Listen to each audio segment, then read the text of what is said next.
Today's episode is sponsored by Dashlane. Dashlane is a one-stop shop for all your digital identity protection needs. Get a 30-day free trial at dashlane.com/TodayIFoundOut. And in the video today, we're answering a viewer question because Jeremy A asks us, how did flipping the bird come to mean f*** you? This is gonna be a fun one. While some common gestures such as the high five have pretty well-known and surprisingly modern origins, it turns out one of the most popular of all has been around for well over 2,000 years, including having various similar connotations as it has today. Unsurprisingly, once you stop and think about versions of the expression's meaning, extending the middle finger simply represents the phallus, with it perhaps natural enough that our forebears chose their longest finger to symbolically represent man's favorite digit. However, there are some cultures that instead choose to use the thumb, seemingly preferring to have their girth rather than their length represented here. It's also been speculated that perhaps people noticed that the curled fingers, or balled fist in the case of the thumb, made for a good representation of the testicles. Yeah. I never thought about that. Either way, given the symbolism here, it's no surprise that the expression has more or less always seemed to have meant something akin to f*** you in some form or another, sometimes literally. For example, in ancient Greece, beyond being a general insult, in some cases there seems to be a specific implication from the insult that the person the gesture was directed at liked to take it up the bum. In the case of men, despite male-on-male loving being widely expected in the culture at the time, there were still potentially negative connotations with regards to one's manliness when functioning as the bottom in such a rendezvous, particularly the bottom for someone with a lower social standing. Moving on to an early specific example, we have Aristophanes' 423 BC The Clouds. In it, a character known as Strepsiades. No results found. Strepsiades. No results found. I do try with the pronunciations.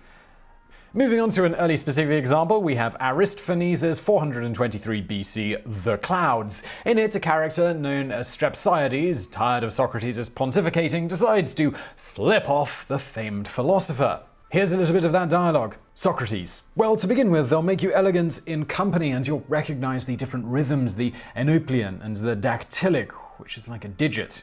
Strepsiades. Like a digit? By God, that's something I do know. Socrates. Then tell me. Strepsiades. When I was a lad, a digit meant this. Strepsiades sticks his middle finger straight up under Socrates' nose. For whatever it is worth, in the 3rd century AD lives of the eminent philosophers, we also have this reference of a supposed incident that occurred in the 4th century BC concerning famed orator Demosthenes and the philosopher Diogenes. Diogenes once found Demosthenes, the orator, lunching at an inn, and when he retired within, Diogenes said, "All the more you will be inside the tavern." When some strangers expressed a wish to see Demosthenes, Diogenes stretched out his middle finger and said, "There goes the demagogue of Athens." And no doubt water was certainly needed to put out the fire from that wicked burn. Moving on to the 1st century AD, Caligula seems to have enjoyed making powerful people kiss his ring while he extended his middle finger at them. On a no doubt completely unrelated note, the chief organizer of his assassination and the first to stab him was one Cassius Correa, who Caligula liked to do this to very often, as noted by Suetonius. Gaius used to taunt him, a man already well on in years, with voluptuousness and effeminacy by every form of insult. When he asked for the watchword, Gaius would give him Priapus or Venus, and when Correa had occasion to thank him for anything, he would hold out his hand to kiss, forming and moving it in an obscene fashion.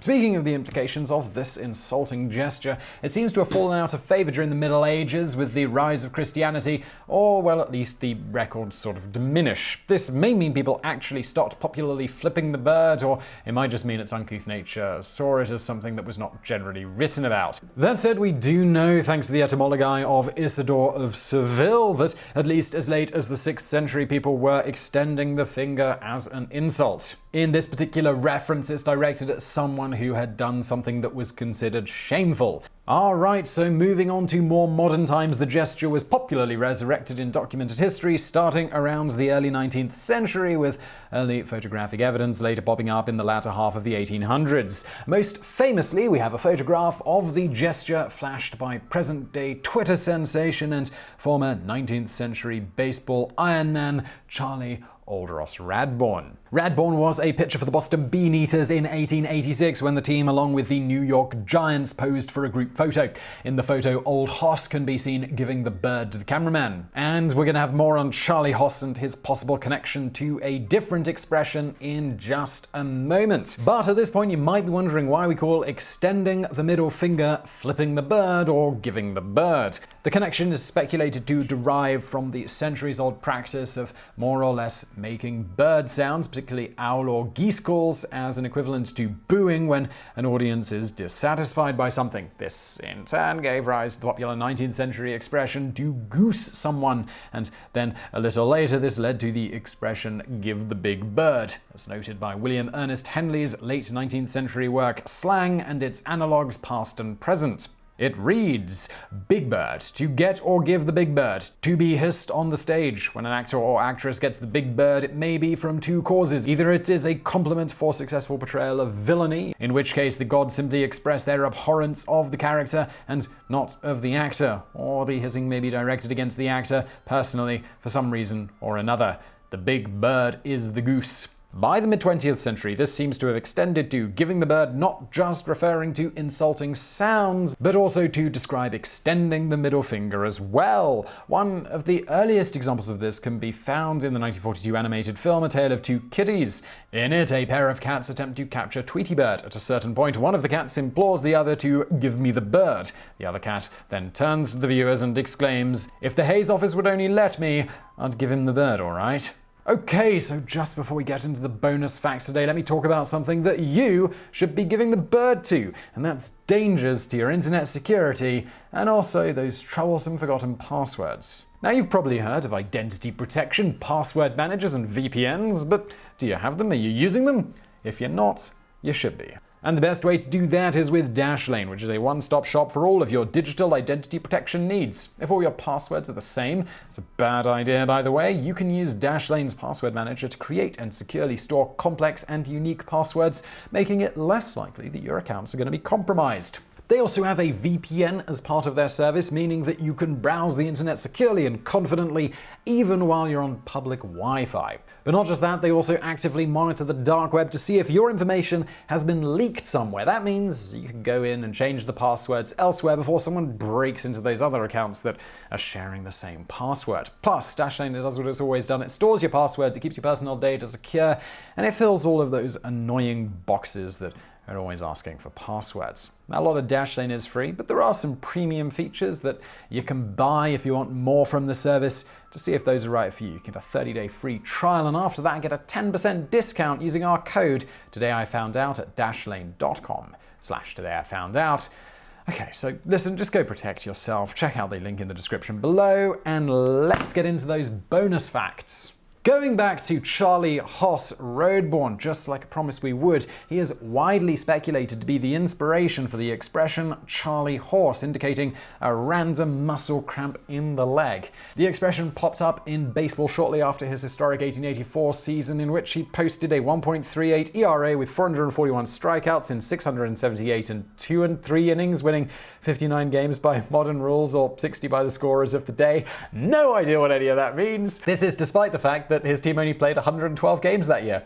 Cool, I guess that's impressive. No idea about baseball. If you're wondering how he managed to pitch so many games, this was as a result of a fight between he and the other team's best pitcher, Charlie Sweeney. This saw Sweeney leave and Old Hoss offer to start every game for the remainder of the season. He nearly did this, starting 40 out of the remaining 43 games that year and winning 36 of them. However, after a certain point, he reportedly became so sore that he couldn't even raise his arm above his head without significant warm-up, which required him starting by soft-tossing from just a few feet and slowly working back as his arm loosened up. It is speculated that his prolific pitching around this time and presumably frequent cramps from overuse of his muscles may have inspired denied the expression. For whatever it's worth, a 1907 issue of the Washington Post indicates that Old Hoss actually once had a severe leg cramp in a game, which directly gave rise to that expression. Whatever the case, one of the earliest known instances of the expression Charlie Horse occurred in an 1887 edition of the Fort Wayne Gazette, where it notes, "Whatever ails a player this year, they call it a Charlie Horse." And now for another bonus fact.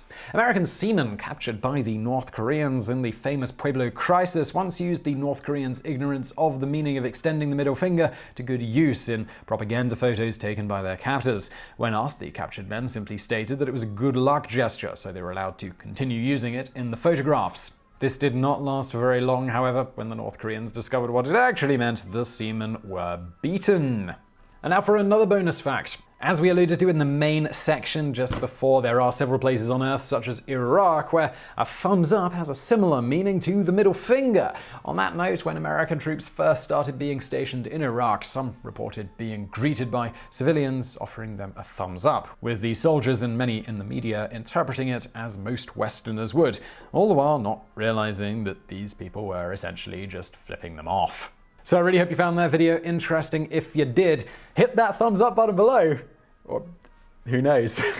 Sorry to our Iraqi viewers, I realize I've been doing this for a long time. Also, check out our fantastic sponsor Dashlane. You will find them linked to below. And as always, thank you for watching.